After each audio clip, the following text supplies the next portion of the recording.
The Geopolitics and Empire podcast is joined by Steve St. Angelo, who is a researcher and publisher of the SRS Rocco Report. We'll be discussing his alarming thesis that we have crossed the Rubicon, fallen off of the energy cliff, and are about to experience a never-ending economic depression. We'll also discuss the green energy myth and get to precious metals, cryptos, and other subjects. Thanks for being with us. How are you doing, Steve? Great. It's good to be here. Yes, a lot of interesting things happening this year, and I think it's just going to get even more interesting next year. So there's plenty to talk about. It's great to be here. All right. Before we continue, as this is our final episode of 2020, I would like to do a quick public service announcement, something I have generally been avoiding. But for old and new listeners, I recommend subscribing to our free weekly email list to stay in touch with us and get our weekly podcast and news headlines. Subscribe to all of our channels, which include, for now, YouTube, Twitter, Facebook, Instagram, Telegram, BitChute, Brighteon, MeWe, Minds, Gab, Float, VK, and Reddit. Please do leave us a rating and review on Apple Podcasts. That really helps Geopolitics and Empire a lot. And finally, if you feel so inclined, you can leave us a donation via Patreon, Subscribestar, PayPal, Bitcoin, or Ethereum. All the info is at geopoliticsandempire.com. All right. So, Steve, I've had your site, srsroccoreport.com, bookmarked for over a decade and visited it once in a while, and I've seen a lot of good information come from it. Today, we hear on the news the general thesis that we have reached, peak oil or peak energy. There are many different analysts and experts who adhere to this general hypothesis, but which hold to their own differing, unique, or peculiar views. There are others that say peak oil or energy has been exaggerated. Can you start us off by giving your thesis on peak oil or the energy cliff and what you think of the other perspectives? Yes, there's two kinds of peaks. There is the conventional peak, which we have been in a plateau of conventional oil production. And that's the higher quality, a higher energy return on investment, and cheaper to produce oil. And that has been in about a plateau since about 2005. And what we have added has been tight oil from U.S. shale. We have added Canadian oil sands and deep water. Those are all very expensive, and they have a very low energy return on investment. Now, I can say that, but if we look at the data always proves it. Now, ExxonMobil is one of the largest oil companies. It's the largest oil company in the United States, one of the largest oil companies in the world. And we can look, if we look at the data, we can see before shale and after shale. Now, before shale in 2005, ExxonMobil invested in its U.S. oil and gas wells about $2.1 billion. That's what they did in 2005. They earned $6.2 billion in that year on $2.1 billion that they invested in their oil and gas wells. Well, let's fast forward to 2019. In 2019, they invested $11.6 billion. And how much did they earn last year? They earned $431 million. So the oil price in 2005 was even higher than it was last year. And the production last year was they produced even more oil than they did in 2005. So if we look at the data, we throw out the conspiracy theories, and we look at the numbers, ExxonMobil made more money back in 2005 on less capital expenditures.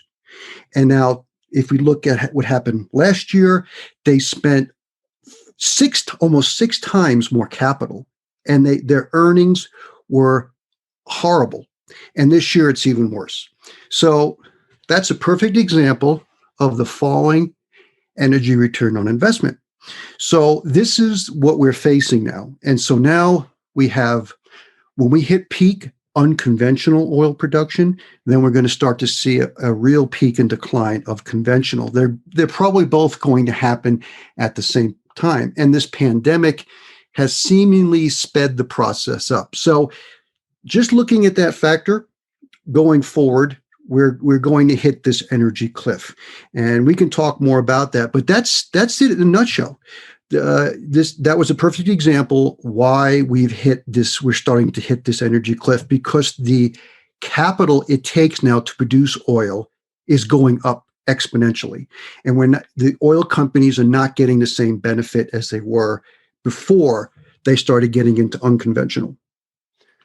Now, I know many listeners have this question as well in this perspective, but I suppose one of the central reasons that people tend to question the peak oil idea is that it seems global elites have been manipulating it to serve their agendas. Today and in the past, we have seen global elites either fabricate global agendas out of whole cloth, or let's say global issues or problems, or they take real problems but that are not so existential and blow them up. And perhaps now, in the case of peak oil, peak energy, the energy cliff, they take this real existential problem and then use it as a pretext for their own power grabs. So, how do you factor in the global elites when talking about the energy cliff? The elite have been controlling the population for thousands of years. During the Egyptian Empire and the Greek Empire and the Roman Empire, we can go on and we can go to the Spanish Empire, and then you have the English Empire. Now you have the U.S. Empire, and then China is trying to take a foothold as becoming the next largest country empire. And the issue is, yes, the elite are always going to kind of control the situation. However, what they've done is the issue is we have moved to a higher quality energy over the last thousands of years, and oil is it. There's nothing after oil, and that's the problem. The machines today that are powered by fossil fuels mostly do 100 times the work that a human can do, and we've never had that before. Never. And so when you have that kind of capability, you could do a lot of things. You could build infrastructure. You could build, like in China, cities to nowhere. So even though the elite tend to control the overall equation, what they can control, and this is important for your listeners to understand, is the falling energy return on investment. And when the United States, John D. Rockefeller, started getting into and producing the oil in the U.S., we were producing oil in the 1930s, when you include the discovery of the oil, 100 barrels of oil for the energy cost of one. So the energy return on investment was 100 to 1. And now, by the calculations, by 1970, it fell to 30 to 1. Now, that's not inflation. That's the actual energy that was produced by the energy that was put into to get that oil. By the beginning of 2000, U.S. The energy from its oil fell to 10 to 1. And now shale oil is 5 to 1. Oil sands in Canada is 4 to 1. And if you want to try to get to those trillions of barrel of oil shale locked actually in shale that you have to crush in the western part of the United States, in Utah, Wyoming, that's less than 2 to 1. And here's the problem. Our complex society that runs on a just-in-time inventory system globally needs a 10 to 12 to 1 energy return on investment to power everything. That's according to one of the top specialists, Charles Hall. It's about 10 to 12 to 1 to maintain all this, just to maintain it, not to really grow it. So when you start considering that oil sands and heavy oil and deep water and tar sands and shale oil is very low, it's allowing the economy to kind of limp along, but it's not paying the minimum requirement bills to run the system. And that's what it comes down to. And unfortunately, the elite can print money, but they can't print barrels of oil. And here's the issue. When you print money and you don't have the energy to back it up, you look like Venezuela. And I always say that. Hyperinflation, when you lose oil production, turns out to be Venezuela. When the U.S. Federal Reserve dropped interest rates to zero in 2008-9, we brought on the shale oil production. So it wasn't the Fed's interest rate policy that brought us out of our financial the financial crisis. It was the 8.5 million barrels of tight oil from shale. You need the energy to do it, just like in World War II. It was the oil production growth in the United States, because we were the Saudi Arabia in the 30s and 40s. It was the oil production growth that pulled us out of the Depression, and it was the oil production growth that allowed the U.S. and allies to win World War II. It all comes down to the energy. So if you don't have the growth of energy, you cannot pull yourself out of the problems that we're now facing.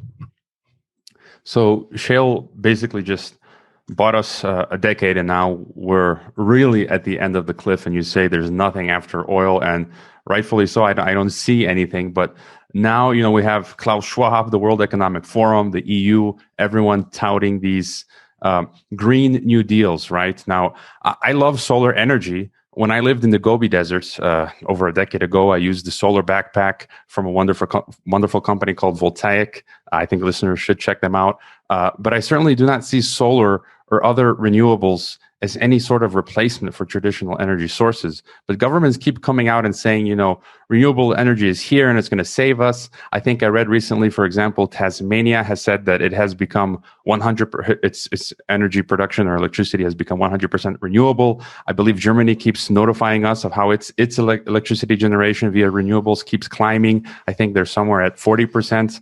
On top of that, it takes a lot of energy to extract the materials necessary to produce the renewable energy itself, the solar panels, the wind turbines. And you've pointed out how these things don't last long and end up creating an even bigger environmental disaster. So you call it the green energy myth. Are the governments lying? Are they greedy? Are they incompetent, or just buying time? What's the story with the green energy myth? It's probably all three. They're probably all three. They're greedy, they're inept, and they're probably trying. It's really fascinating to see this happen, because since 2000, if you look at the global energy production, energy consumption, the production and consumption, from 2000 to 2019, coal and natural gas, and that accounts for, I'm just talking about electricity, not oil, that runs. That's the blood. That's like the blood system that runs the infrastructure and the supply chain. The coal and natural gas accounted for 94% of the consumption since 2000. That's so, and 6% is wind and solar. So there you go. 94% coal and gas and 6% wind and solar. So even though we've added wind and solar, it's still a fraction of the overall situation. And you needed the oil, natural gas, and coal. You have to burn those to make a wind turbine and the blades, as well as the solar panels and all the equipment that it takes to make the solar panel farm. And so I think that's the issue. So if we don't have the production of coal, natural gas, and oil, you cannot make the wind and solar power units, because I call it, they're not made from Star Trek replicators. They're made the old-fashioned way, and you've got to, like you said, do all the mining. So the problem comes down to, it's like a conveyor belt. The wind turbine that was produced and manufactured today, and that was, or let's say the last few months, and that was installed somewhere in Germany or in the United States, wherever, Australia. In about 15 years, you've got to replace that. You either have to remanufacture, rebuild the whole turbine, and then you have to replace the blades. So it's not renewable. It's like anything else. And the only way you do that, you got to take that thing down. You've got to replace it. And that takes a lot of energy to do that. And when oil gets in trouble, and we're starting to get in trouble with oil, you're not going to have the ability to replace all these solar panels and all these wind turbines. So I think that's the issue when it comes down to, Hervoy, is that as the problems start to happen with fossil fuels, especially oil's the number one factor, because oil allows us to extract and transport coal. Oil allows us to drill natural gas wells and transport the pipe to have the gas to be piped to different areas. So you need the oil to allow natural gas and coal to function. And then, of course, you need oil, natural gas, and coal to allow wind and solar. And so that's the green energy myth. Unfortunately, I think we're going to see more insanity as more leaders push us more towards that. And so I do think they don't understand. I still try to question it, but it makes no sense, because electric vehicles and wind and solar are not a solution. Actually, they cause more trouble, more problems. I just a thought popped into my mind. So I've lived for a number of years in Central Asia, in Kazakhstan and Mongolia, and I know Mongolia, for example, has $1 trillion worth of minerals and resources, and Kazakhstan has a lot as well: petroleum, gas, uranium, gold, and I think Mongolia has a lot of coal as well. But you're saying that basically you need both petroleum as well as coal, in terms of, let's say, electricity production in Mongolia. So even if they have a bunch of coal, I mean, what would be the effect with the petroleum declining, but they have a bunch of coal? Will that help them out at all, or you need like both of them together? Well, if we look at Venezuela, now Venezuela it's more of a failed political state, but it has a lot of heavy oil. It supposedly has one of the largest reserves in the world, but it's heavy oil, and it's very low energy return on investment oil. It's expensive to produce, and it takes a lot of energy to produce it. So that worked when the price of oil was $60, $70, $80, $100. When it fell to the 30s and 40s, it doesn't make sense. So part of the problem for the breakdown of Venezuela has to do with the price of oil. And so when the oil production in Venezuela collapsed, you know what else collapsed? The electricity production. Electricity production is down 40%. So when you see a collapse in oil production, you're going to see a collapse in coal production. And yes, they could take coal and you can make a liquid fuel from coal, but it's too prohibitive. It's too prohibitive to do on a large scale. So yes, when you extract the coal, except for Germany, they use giant bucket excavators that they are powered by electricity.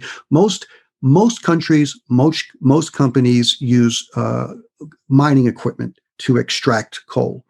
And then once you get the coal, you've got to transport it, and that's transported by ship or by barge or by rail or by truck. And all those are not powered by nuclear power machines. Those are powered by diesel. So the diesel runs all that can extract and transport the coal.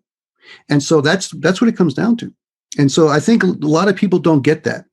And so right now we're at this just in time. And look what's happening with China. There's a problem they have with Australia right now. They have this issue. They've cut down on imports, exports. There's like a trade war going between China and India, and China and Australia. And they imported a lot of coal that they're not getting enough coal. So they have to shut down some of their coal-fired plants. So it is interesting that the dynamics with the pandemic have shown us a preview of what's going to happen, because oil production is almost down 10% this year globally, about 9%. And that's a pretty big number. And that's why you're seeing central banks go crazy with all the money printing. So you mentioned nuclear. If I'm not mistaken, I believe I've been noticing a trend of countries ramping up their production of nuclear power plants. What about nuclear power? Is it viable? I remember this interesting quote back in the 50s from the nuclear power industry in the United States. They said nuclear is going to be too cheap to meter. And it turns out it's not, right? And so now we're shutting down a lot of nuclear power plants in the United States, because if you're going to do those correctly, they have to be regulated, and there have to be a lot of safety precautions, because we learn from other countries, when you do things wrong, you have problems. And so now the issue is, when you look at the full cycle energy return on investment, from extracting all the minerals and materials to manufacture all the components and then build the nuclear power plant, and then you run it, and then it has to be shut down. And then they don't know what to do with all the spent fuel. It's still sitting at most of these nuclear power facilities. And so the problem is, nuclear really isn't a good solution. Its energy return on investment is too low.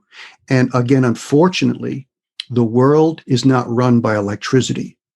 The world is run by liquid fuels, because most grocery stores, supermarkets, have about a 2 or 3 day supply. And that's possible only with liquid fuel. Electricity powers the electricity to put the grocery store, the lighting and the refrigeration and heating on. all the electricity. But to get the food and all the goods to that grocery store or that supermarket, you need the oil, you need the liquid fuel. And so I think that's the problem. We cannot transition from a liquid fuel system to a electric. We don't have the energy to do that right now. So that's another problem that you cannot plug and play nuclear, even if you wanted to. We do not have the energy to do that. We should, if we were going to do it, it still wouldn't have worked. But if we wanted to do that, we should have been serious 2 or 3 decades ago. So I'm reading an article today about a lunar gold rush. And so is the energy cliff why governments and private sector are rushing to the final frontiers of the Arctic, which hosts, a bunch of, oil and natural resources and space as well in order to seek new energy sources to extract? What are your thoughts on, the final frontiers, the Arctic and space? Yes, if you look at some of the projects today, it's unreal. If you look at, there was the Liberty rig that was, the conspiracy theory is that there is no peak oil because there's all this oil off of the, like in Alaska, the Prudhoe Bay. And there was a gentleman named, I'm trying to remember his name. He was a doctor. He was a preacher that was up with the wealthy in northern part. Right. I know him too. I can't recall his name. Yes. And he said that they had the biggest rig in the world because it was the biggest field. It was called the Liberty rig, and it was being run by BP. Well, after their disaster in the Gulf of Mexico, they were going to drill with that rig the longest horizontal well to get to their field in Alaska. The technical problems were so great, they decided they didn't want another problem like they had with Deepwater Horizon. So they stopped it. And so I think, you see, this is the issue. When you look at in Saudi Arabia, when they tapped into Ghawar, which was 5 million barrels a day, the biggest field in the world, the oil wells were very simple.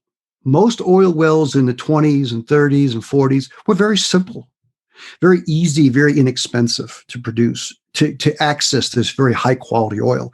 Now we're going to a tight oil, which takes millions of pounds of fracking sand, millions of pounds of water, 10 to 15 semi-tractor trailers with these pumpers pumping in this fracking fluid to frack the well. So this is the issue. And then some of these huge deep water rigs, very expensive. Yes, they're getting to oil. So we have gone through the easy stuff. Now we're trying to access the hard stuff. And then the problem we have to consider, look at all the infrastructure that we have built in the last 100 years. That has to all be maintained. The highways, the interstates, all the infrastructure, the water, the sewer, the phone lines, the internet, all the buildings, all these things have to be maintained. That takes energy that no one even considers. The maintenance just for that. So I think you start to add up all these problems. Yes, we're trying to access this very hard to get, very expensive, just to keep the party going. And it will continue for a little bit longer, but I do believe in the next 5-10 years, the world is going to be a much different place. Yeah, I found the name of the pastor was Lindsey Williams. Yes, Lindsey Williams. So based on the energy cliff, you say we're entering a never-ending global depression. That basically means a Cormac McCarthy, The Road scenario, or if you prefer Mad Max or another dark age. It almost seems like the dystopian and technocratic world of Matt Damon's Elysium, where the 0.1% elites will have their own or attempt to have their own breakaway civilization as the rest of us kind of suffer. Can you paint a picture of what's on the other side of the energy cliff? And, for example, are you sure we can't recover in a decade or two? Or are you saying, this is really it? And pretty much we're just going to have to get accustomed to living, a minimalist, frugal lifestyle? Well, if I was to say, I guarantee that next 5, this is it. I can't say that. I could always be wrong. Mm-hmm. But when you look at the data, when you understand that in the last 10 years, the U.S. has accounted for almost 85% of global oil production growth. You can't have GDP growth unless you have oil production growth. But there's plenty of charts to show that. So if we look at the global economy, we can thank U.S. shale oil production that grew. It went up exponentially. From almost nothing to over 8 million barrels a day. And then we include natural gas liquids and all that. And so the problem with that is it declines almost 50% a year. See, the giant oil fields like in Goar, they decline between 5 to 7% a year. Well, we just brought on this tight oil production from the U.S., and it has increased a lot, but it declines 50% a year. So there's a massive amount of capital to keep that going. And that's why I give you the example of ExxonMobil before and after shale. They're not making any money. And so now when you look at the situation in the world and you understand that we were consuming 100 million barrels a day of petroleum liquids, day in and day out, that takes a lot of energy to do that. And so now, I think one issue that we need to understand, high tech, and this is a very important part.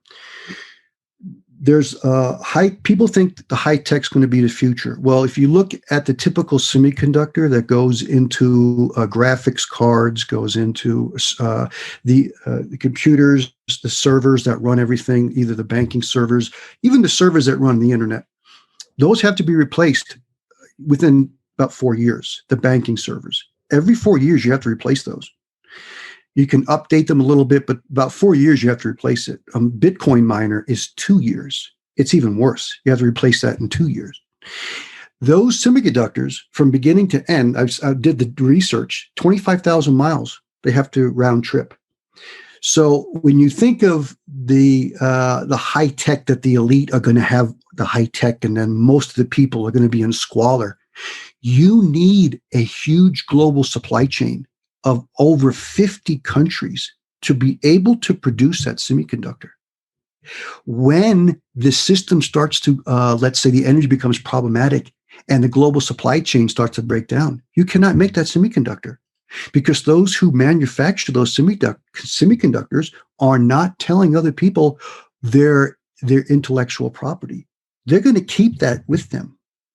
So this is the problem we're facing. So I do think this idea that a certain small percentage of the population, the wealthy, the elite, are going to have all the high tech. They can't, because you need the entire global supply chain to work to make that high tech possible. And perhaps another aspect of this has to do with, after the energy cliff, we're hearing this talk of a new global monetary system. The IMF has called it a new Bretton Woods moment. Some say gold will be an anchor in this new global system. There's also talk of a one world currency that global elites have pined for since 1944, and the Bancor, right? Today we have the special drawing right, SDR. Central banks are seeking to have us go cashless, meaning to eliminate physical cash and go with digital currencies. What are your thoughts on this new Bretton Woods moment? What the transfiguration of the system might look like, as well as the technocratic potential of digital currencies, given what you just told us about, the supply chain and everything going forward? I think that's probably one of the most misunderstood notions about a cashless society and about a high-tech digital dollar. Now, I actually, in the next several years, maybe in the next year or so, especially if the U.S. presidency is Biden becomes a Democrat presidency, I think we could see the Federal Reserve finally get past the digital dollar policy. And what that would mean, instead of doing QE, which you have to borrow the money, and then you have to add the debt. What you would do then is the Federal Reserve would just issue money directly to Americans, and there would be no increase in debt, and you wouldn't lower. Then that wouldn't impact interest rates lower. I do think that's a very high possibility. So the world could get a lot more insane in monetary situation as this energy cliff starts to really work. And so the problem is, if you drive around, especially in the United States, and you go to any travel stop when the electricity is down and you need gas, they say, I'm sorry, we can't take any credit cards. All we could take is cash. Well, you get, they have power to run the pumps, but they cannot use the credit card machine. And so all you could use is cash. I don't think we can't go to a totally cashless because you need a very efficient infrastructure to continue to run a cashless society. Even though we may see the governments continue to push towards that, maybe right when they get there, it'll start to fall apart because it's just too fragile. And so I still think the precious metals, and we can get into this, the precious metals are a store of value because they store this energy, which basically energy is the economy. If you don't have energy, you don't have an economy. And if you don't have energy, you don't have money. And so even if we go to a cashless society, the problems with energy are going to disrupt that infrastructure that runs the cashless society. And I think the most fragile, like Bitcoin, that's going to fall apart first. And I think people just don't understand that. Right. Since you mentioned, that was my next question, precious metals, right? So gold and silver, and going forward after the energy cliff, how do you see that as a factor for individuals, for nation states, international institutions, and how high in price do you think they can go? I mean, I guess there's no top, but then again, the question is, if gold goes to 10,000 an ounce, obviously the equivalent in fiat currency will not be so great. And then, what are some things people would want to potentially exchange their gold for? So, what are your thoughts on metals going forward? Well, this could take a little time to play out. When you look at where most people are invested, it's stocks, bonds, and real estate, and businesses. And the pandemic gave us a preview of what happened to commercial real estate that was a very large percentage of a safe investment for pension plans, for insurance companies, for many different investment houses. And now I believe the commercial real estate market in the United States is dead. The pandemic sped the process. I saw that happening within the next few years, but the pandemic has sped the process up. And then it's going to continue to work itself into stocks and bonds and even other forms of real estate like residential real estate. And so when people are invested, 99% or more are invested in these assets, they don't protect wealth because you need the energy to flow in the system to allow the traffic and the economic activity to give these assets value. And so when the energy production starts to fall, then the asset values of all these different things start to decline. And that's why I call it the depression that never ends. Now, if they do hyperinflation, we could see asset values go up, but it'll be meaningless. But we have to consider what would a lot of these big cities and these big metropolises look like with half of the energy run through them. Well, you're talking about a lot of vacant buildings, a lot of vacant residential homes. And so I think that's the issue. When people start to realize that these are not real assets, the energy cliff will turn assets into liabilities. However, one of the few assets that won't turn into a liability is gold and silver, physical gold and silver, because it's a store of energy equivalent value. And I think that's more and more investors are starting to wake up. And so in conclusion, the value of the precious metals have been based upon a commodity, what it costs to produce them, and supply and demand. And the reason why gold has been about 70, 80 times that of silver, well, it cost about 70 to 80 times more to produce gold than it does silver. Now, there isn't that much gold and silver to get your hands on in the world. It's probably about 2.5 billion ounces of gold and about 5 billion ounces of silver, 2 to 1. And if we look back in ancient times, it wasn't just the energy cost to produce these metals that gave them their value. It was how much metal that was in the society. So when you start to understand that there's only 2 times more silver, when investors want to actually acquire that metal, there's not that much more. So I think we're going to see a big disconnect in the cost and the value of these things as commodities to what you could actually get. And there's not that much more silver. So that's when we would see the value of silver go up much higher than gold. And lastly, you wouldn't want to sell gold even if it hit $10,000, because what are you going to do with the fiat money? You only would sell your metal in the future to buy things that you need. Or you could trade gold for silver or silver for gold. I think that's the wisest thing to do, is not to trade your precious metals for fiat currency, but for actual things that you need. And speaking of gold, I've heard from people that in Mexico right now, for example, you cannot buy gold at all in the country of Mexico, which is quite shocking. You call up the banks, the Central Bank of Mexico has no gold. So you're out of luck. You cannot buy gold, physical gold in Mexico. That's pretty insane. And so you mentioned cryptocurrencies and Bitcoin. Some people tout it as our great salvation or tulip mania. From the very beginning, I've felt that Bitcoin only had value in the near term with this run up that we're seeing now. But I firmly believe that in the long term, it's not going to go well. And you mentioned things as well, such as there's too much of a requirement of energy input going into the mining.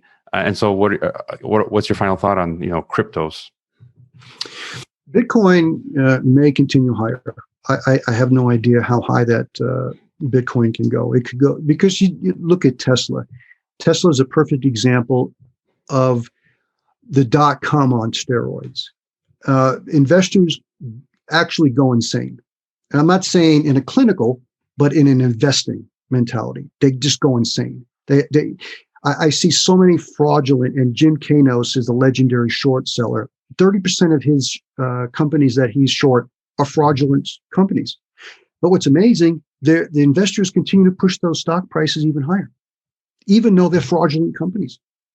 So this is where he calls it, we're in the new golden age of fraud. And so we could see Bitcoin go up even higher. The problem is it does consume a lot of energy to produce Bitcoin, but that's just part of the problem. And then you've got to replace the miners. Well, here's the issue. Some people say, well, if that becomes a problem, I'll just keep my Bitcoin in my wallet, in a digital wallet. Well, what are you going to do with that Bitcoin? Because you need a Bitcoin miner to perform a transaction to sell that Bitcoin. Well, if you wanted to go to the store and you had to, and you wanted to buy groceries, and it came down to it, they would take your silver. You don't need an intermediary to sell something for silver. You could even go to a pawn shop or a dealer. You could go to a precious metal dealer and sell your silver. You don't need someone to sell it for you. Bitcoin, you need a miner to sell that Bitcoin or to buy a Bitcoin. So I do agree with you. I think Bitcoin is the best thing I can say about Bitcoin. It's a highly speculative trade. And if you're smart enough to make money out of it, good. But I would not consider it a long-term store of value. I think it's going to get into a lot of trouble in the future. Is there any solution for the energy cliff in terms of any way of being able to replace the current energy source of oil that we've been using for the last century? I know you've on your channel, I haven't had time to watch, but you've done some interviews with people who are now creating these new forms of energy. And so is it basically, just brace for impact and prepare for this dark age, or are there any new technologies that are going to allow us to, at least in some ways, replace oil? Well, one of the problems with the way we're using energy, it's very inefficient. And I interviewed Dr. Louis Arnaud, and he has a solution he calls Engenie. I don't know if it's going to work, but what it does is it tries to tap into all the waste energy. Now, basically, of the energy that we burn a year, it's 12% efficient. The other 88% is lost as waste heat, or it's gone up as pollution into the atmosphere. So we're very inefficient with the energy we're using. What he is trying to do is to develop this kind of technology that's very low cost, very simple to produce. It's not like a turbine that's very, very complex and has very expensive materials and parts, is to tap into this waste energy. So that would be a solution. Unfortunately, I don't know. It took 25 years for the transistor after it was discovered, for it to go into commercial production. We don't have that 25 years for something like this. And so while we have a small window for some kind of technology that would actually tap into and recover this waste heat and use it, yes, that is one of the only viable solutions we have. But unfortunately, I think it's like the last quarter of the game, the last few minutes, we just run out of the time. And if you look at Joseph Tainer's work on the collapse of complex societies, the more complex a society became in the past, the quicker the demise of the empire or the civilization. So complexity, you use complexity to solve complexity, and the more complex you get, then all of a sudden you have what is known as the Seneca cliff, which is very similar to the energy cliff. So I think that's another issue where the world is too complex, and where the just-in-time system is too complex, and so to answer your question, there is probably a solution, but I don't think we've got the smart enough leaders to be able to make that solution work. I think we're going to go like most civilizations in the past. And the Roman Empire, it took decades to collapse. So this is, when you look in the rearview mirror, you go, oh gosh, yeah, it collapsed, but it could take decades to collapse. I'm just curious about your thoughts on the future of transport. I can't imagine, because everyone's used to their individual automobiles now to do anything. And we've already started to see countries, Ireland, Japan, the state of California recently declared by 2030. So in 10 years now, you won't be able to purchase a gas-powered vehicle. And so what are your thoughts on the future of transport? One way or another, are we going to just see cars just disappear, and then we'll just be walking or riding our bikes or driving EVs or taking the bus? Well, the interesting thing about an EV is it's still attached to an energy system that we use that's only 12% efficient. And that's the problem. You've got to solve, we're wasting 88% of the energy. So it's like anything else. You look at if you're going into debt as a home or a business, you can't be in debt. You've got to be able to make money. So when you look at our energy system, that we're wasting 88% of it, well, that's the problem. Going to an EV doesn't change the 88% in efficiency. Actually, it makes it worse. And so even though Germany may have wind turbines and solar panels, they extracted those materials from somewhere else. And lithium and a lot of the rare earths, the production of it's very toxic. And so even though some countries can put a smile on their face that they're green, some other country in the third world is getting polluted and is burning a lot of the energy over there to allow this supposed green energy over here. So I think the green energy idea that we're actually solving the carbon issue, if you believe in that, you're burning all the carbon to make that battery for the EV, and then it's amazing how much lithium, how much cobalt, how much copper you're going to need to transition only a small fraction of the global autos to EV. It can't be done. It just can't be done. And that's the problem. We won't have the energy, we won't have the metals and the materials to scale up EV or wind or solar. And so there's so many more problems to talk about with the renewables, these renewables, all alternative energy sources. If they were real solutions, I would say, okay, let's give them a shot, but they're not. And so I think that's the problem. We won't have the materials to be able to ramp these things up. So finally, I guess my last question is, what are some key ways you would recommend for people to prepare for this coming Mad Max world? I think one of the most basics, buying precious metals, perhaps getting some agricultural land, growing food, investing in real things like tools that you'll need for the years to come. What are some key principles going forward? I think you just named them. And you see, when you've got this cheap energy, you can allow someone else to run your life for you. If you use a bus to get to work, you can allow the bus system to get you to work. And then they maintain the roads to put that bus on. And so, I don't know if you heard, but Greyhound bus, their ridership in the United States is down 80%. So basically, the commercial bus line in the United States is dead. And so there's so many, I'm telling you, there's just so many dead industries now. I don't think they're going to come back. They may come back a little bit, but they can't come back. They need to come back a lot to remain profitable.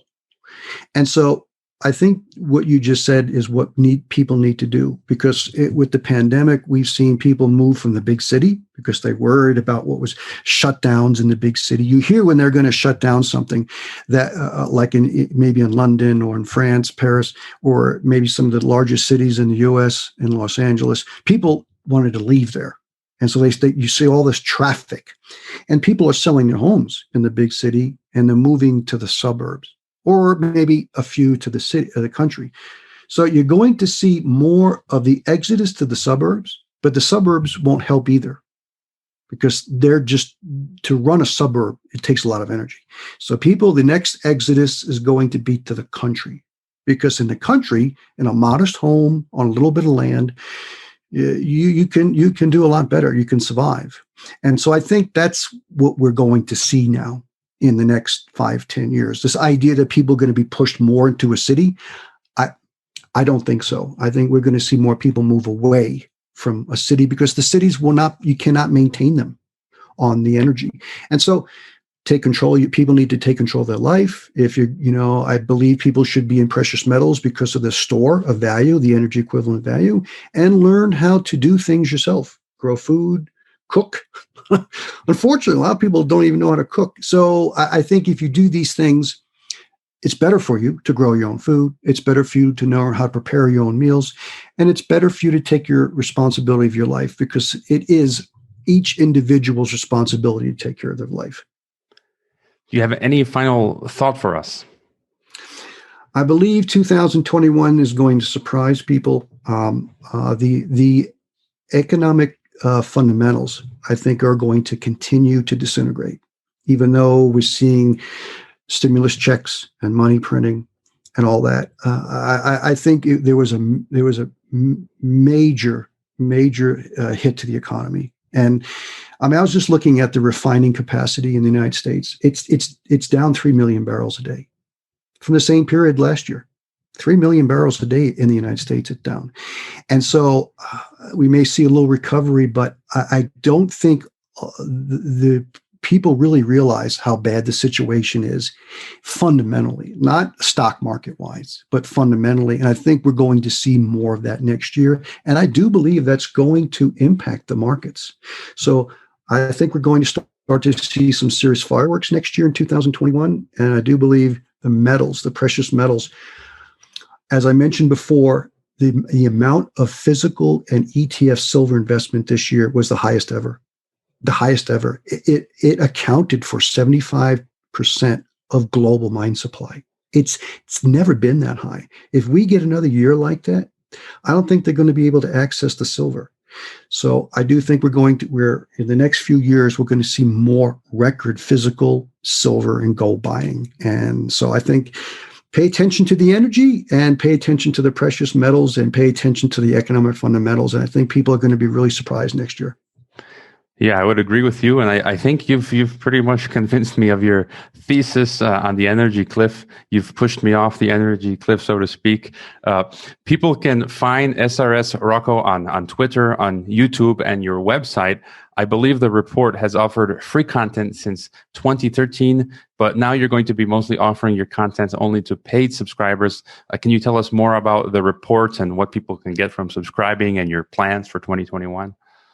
Yes, we have the silver and gold members. I try to put out original information. A lot of analysts tend to regurgitate the same things, but I think people want original analysis. What's changing? What's happening with energy? What's happening with the precious metals? We talk about these different things, the dynamics that are changing, the data, and I also look at the mining companies. I do believe some stocks are going to do okay, but these are more speculative. The most important thing is people to be in physical precious metals. But if some people want to speculate, I think the miners are going to surprise people in the next several years. And so we look at energy, the energy return on investment, the gold and silver, the economics, and the mining industry, and I look at individual stocks of how they're performing. And so people are more than welcome to check us out. And I do put out 4 to 5 new posts a week. And so we do think this information, people would get a lot better understanding of what the future holds. All right. I do highly recommend listeners check out the SRS Rocco report. I think it's SRSROCCO report.com. And I really do think Steve is onto something here, and his analysis may prove invaluable to you, for you on the road ahead. And so thanks for being on Geopolitics and Empire. It's been a pleasure. Look, and maybe next year we could do an update to see how things have turned out. I hope you enjoyed this Geopolitics and Empire podcast and interview. I would like to remind you that our website is geopoliticsandempire.com, and you can sign up for our mailing list that goes out each weekend with the latest podcast and a long collection of important news headlines. It's good to sign up for the newsletter in case we experience censorship and deplatforming.